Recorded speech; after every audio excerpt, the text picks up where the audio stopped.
کہ یہ بحث ہمارے یہاں اکثر ہوتی ہے خصوصاً مذہبی حلقوں میں کہ ریپ کے محرک کو بے حیائی کے زمرے میں ڈالا جاتا ہے، اور یہ کہا جاتا ہے کہ بے حیائی کا جب تک سد باب نہیں ہوگا، روک تھام نہیں ہوگی، ریپ اس وقت تک نہیں رکے گا۔ گزشتہ دنوں کچھ سیاسی زعماء نے بھی اس پر زور دیا، ہمارے مذہبی علماء بھی یہی کہتے ہیں۔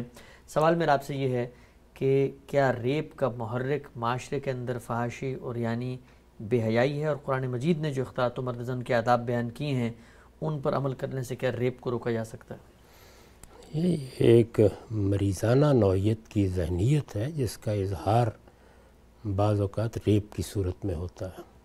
ایسے ہی ہے کہ جیسے بہت سے مجرم ذہن کے لوگ چوری کرنے، ڈاکہ ڈالنے کے لیے نکل کھڑے ہوتے ہیں، تو محرکات تو ہر چیز کے دنیا بھر میں ہوتے ہیں، دسیوں ہو سکتے ہیں، لیکن یہ کہ اس کو اس مجرمانہ عمل کی وجہ قرار دینا تو کسی طرح بھی موضوع نہیں ہے۔ یہ ایک بڑا جرم ہے، اور رسالت مآب صلی اللہ علیہ وسلم کے زمانے تک میں اس کے واقعات ملتے ہیں، تو آپ وہاں تو یہ تصور نہیں کر سکتے کہ اس طرح کی کوئی چیزیں موجود تھیں۔ تو اس کے محرکات میں دسیوں چیزیں ہیں، آپ کسی بھی جرم کے محرکات کا اندازہ لگائیں تو یہ پتہ چلتا ہے کہ اس میں لوگوں کی تربیت کیسے ہوئی ہے، ان کے معاشی حالات کیسے ہیں، ان کو اچھا ماحول میسر ہے یا نہیں ہے، دسیوں چیزیں گنوائی جا سکتی ہیں۔ لیکن یہ بات کہ ان چیزوں کو گنوا کر آپ یہ کہنا چاہتے ہیں کہ جرم کا باعث یہ چیز بن گئی ہے، اس کو بالکل متعلق نہیں کرنا چاہیے اس سے۔ یعنی یہ ایک مجرمانہ فعل ہے، بدترین نوعیت کا مجرمانہ فعل ہے۔ یعنی میں تو یہ سمجھتا ہوں کہ یہ کسی کو آپ قتل کر دیں اس سے بھی بڑھ کر ہے، کیونکہ کسی عورت کی عزت عصمت اگر خدا نخواستہ اس طریقے سے لوٹ لی جائے تو اندازہ نہیں کر سکتے آپ کہ اس کی پوری شخصیت کس طرح قتل ہو کے رہ جاتی ہے۔ تو اس کے لیے کسی قسم کا کوئی عذر کسی بھی شخص کو پیش نہیں کرنا چاہیے، نہ علماء کو، نہ دانشوروں کو، نہ سیاستدانوں کو۔ پورے معاشرے کا کام یہ ہے کہ وہ اس طرح کے مجرموں کو کیفر کردار تک پہنچائے۔ اس طرح کے مجرم کسی رعایت کے مستحق نہیں ہوتے۔ وہ جرائم کہ جو عام محرکات کے تحت صادر ہو جاتے ہیں ان میں تو کوئی رعایت دی جا سکتی ہے، لیکن اس میں کسی رعایت کا سوال نہیں ہوتا۔ ڈاکہ ڈالنے والوں کو بہرحال کیفر کردار تک پہنچایا جائے گا۔ اسی طریقے سے ریپ کرنے والے یا فساد پیدا کرنے والے مجرم یہ کسی رعایت کے مستحق نہیں ہوتے، تو ان کے بارے میں کارروائی ہونی چاہیے، ہر حال میں ہونی چاہیے، اور پورے معاشرے کو کرنی چاہیے۔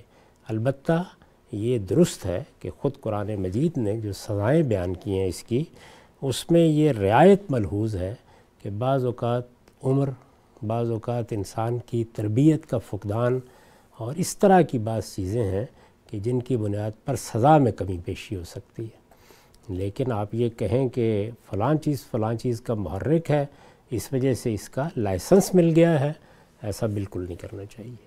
اس کے بالکل ساتھ یہ بالکل درست ہے کہ اللہ تعالیٰ نے عورتوں کو بھی بعض ہدایات دی ہیں، مردوں کو بھی بعض ہدایات دی ہیں، تاکہ ہمارا معاشرہ پاکیزہ معاشرہ ہو۔ یہ ہدایات سورہ نور میں بیان ہوئی ہیں، ان کو ریپ سے متعلق کر کے کبھی بیان نہیں کرنا چاہیے۔ یہ تو عام زندگی کے لیے اللہ تعالیٰ کی ہدایات ہیں، اٹھنے میں، بیٹھنے میں، ملنے میں، ملانے میں، دفتروں میں کام کرنے میں، گھروں میں، مجالس میں ان آداب کا لحاظ رکھنا چاہیے۔ وہ مرد و زن کے اختلاط کے آداب ہیں، اور وہ ہمیں اپنی بچیوں کو سکھانے ہیں، وہ ہر مسلمان عورت کو سیکھنے ہیں۔ ان کا اہتمام کرنا معاشرے میں بحیثیت مجموعی پاکیزگی کا باعث بنتا ہے۔ اس کو اس کے ساتھ وابستہ کر کے بیان کرنا یہ آخری درجے کی شقاوت ہے، اور آپ اندازہ نہیں کر سکتے کہ اگر اس طرح کا کوئی واقعہ ہوا ہو اور یہ بات بیان کی جائے تو یہ خود اس خاتون کے لیے اور باقی خواتین کے لیے کس درجے تکلیف دہ ہو سکتی ہے۔ تو میرے نزدیک ایسا کبھی بھی نہیں کرنا چاہیے۔ ٹھیک، ہم سب جو بات کی جاتی ہے اس میں بیان یوں کیا جاتا ہے کہ اگر فحاشی ہوگی، معاشرے میں بے حیائی ہوگی اور یعنی ہوگی، تو اس سے ہم کسی شخص کو دعوت گناہ دے رہے ہیں، لہٰذا اگر آپ نے سد باب کرنا ہے تو پہلے معاشرے کو ٹھیک کریں، خواتین برقعے پہنیں، پردہ کریں، لوگوں کے سامنے نہ آئیں، تاکہ ان کے جنسی جو جذبات ہیں ان میں ہیجان پیدا نہ ہو، اشتعال پیدا نہ ہو، اور پھر نتیجے کے طور پر ریپ نہ ہو۔ دیکھیے، میں آپ سے خدمت میں یہ عرض کر چکا کہ یہ ایسے ہی ہے کہ آپ یہ کہیں کہ آپ اپنے مال کو، اپنی دولت کو تجوریوں میں بند کر کے رکھیں، تو یہ چوری کے لیے جواز نہیں بن جاتا۔ مال کی حفاظت میں کرتا ہوں، ایسے ہی ہر خاتون اپنی عزت کی حفاظت کرتی ہے، اپنی آبرو کی حفاظت کرتی ہے۔ یعنی جو چیزیں بھی موجود ہیں ہمارے پاس، کیا ہم یہ کہیں گے کہ کوئی آدمی اگر میرے گھر میں ڈاکہ ڈالنے کے لیے آ جائے تو ہم یہ کہیں گے جی آپ تالا لگا کے رکھا کریں؟ یعنی تالا تو لگا کے ویسے ہی رکھنا چاہیے، وہ ایک الگ ہدایت ہے۔ دو چیزوں کو ملانے کی کوئی وجہ نہیں ہے۔ یہ بالکل صحیح ہے کہ آپ معاشرے کی پاکیزگی کے لیے بہت سی چیزیں کہتے ہیں، آخر اللہ تعالیٰ نے یہ ساری چیزیں کہی ہیں، یا ہم کہتے ہیں کہ جرم کے محرکات ختم کرنے چاہیے، تو بتاتے ہیں نا کہ تعلیم دینی چاہیے، معاشی حالات بہتر کرنے چاہیے، ماحول کو اچھا کرنا چاہیے۔ اسی ذیل میں آپ بیان کریں یہ چیزیں۔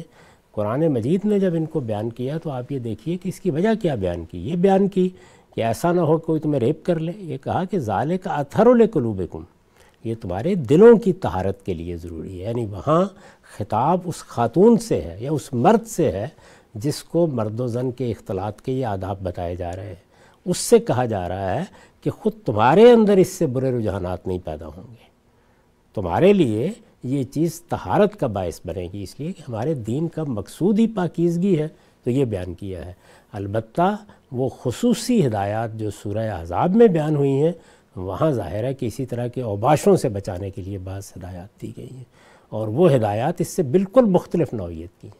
یعنی ان میں یہ بتایا گیا کہ اپنی شناخت قائم کرو، تاکہ اگر یہ کوئی بہانہ بنا کے تم پر دراندازی کی کوشش کریں تو ان کا محاسبہ کیا جا سکے۔ یعنی وہاں مجرم کی طرف رجحان ہے، اور خواتین کو یہ کہا جا رہا ہے کہ وہ اپنی شناخت قائم کریں، یعنی کوئی بہانے باز اس طریقے سے ان پر حملہ آور نہ ہو جائے۔ اور یہاں کہا جا رہا ہے کہ یہ ہدایات تمہیں اس لیے دی گئی ہیں تاکہ تمہارے دلوں کے لیے طہارت کا باعث بنے۔ تو قرآن مجید نے دونوں جگہ پر دو مختلف اسالیب اختیار کر کے یہ بتا دیا ہے کہ کون سی چیز کس سے متعلق ہے۔ تو ہمیں جو لباس کے لیے یا اختلاط مرد و زن کے لیے آداب سکھائے گئے ہیں، وہ ایک پاکیزہ زندگی کی ضرورت ہے، وہ میری اور ایک عورت کی طہارت قلب کا ذریعہ ہے، وہ ہمارے اپنے وجود کو پاکیزہ بناتے ہیں۔ میں جب لباس پہنتا ہوں تو لباس میں قرآن مجید نے جیسے بیان کیا، اپنے اندر اس احساس کی تسکین کے لیے پہنتا ہوں کہ مجھے اپنے آپ کو پاکیزہ رکھنا ہے، میرے اندر کوئی برا میلان نہ پیدا ہو، اور اس کے ساتھ یہ میرے لیے زینت کا سبب ہے۔ تو لباس ہو، آداب ہوں، یہ ساری چیزیں اصلاً انسان کی اپنی طہارت کے لیے ہوتی ہیں۔ جو چیز جس مقصد کے لیے، اس کو ویسے ہی بیان کرنا چاہیے۔